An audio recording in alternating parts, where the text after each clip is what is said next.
नफ्स भूखा हो तो कुत्ते की मिसल होता है और पुरुष कम हो तो गधा होता है।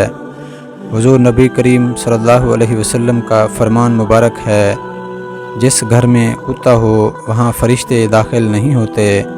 हज़रत सखी सुल्तान बाहू साहब रहमतुल्लाह अलैह फरमाते हैं, दिल घर की मिसल है, ज़िक्रुल्लाह फरिश्ते की मिसल है और नफ्स कुत्ते की मिसल है। आप रहमतुल्लाह अलैह मज़ीद इरशाद फरमाते हैं, अल्लाह नबी मुकर्रम सल्लल्लाहु अलैहि वसल्लम से बेगाना नफ्स महज रीछ व खिंजीरो दीवाना कुत्ता होता है।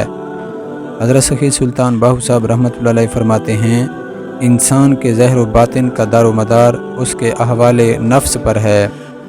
नफ्स हमारा सैरी के वक्त किब्र व अना से फ़िरौन होता है, भूख के वक्त दीवाने कुत्ते की तरह दरिंदा होता है, गुस्से की हालत में शैतान होता है, शोर व शर की हालत में देव खबीस इबलीस होता है और सखावत के मौका पर बख़ील कारून होता है।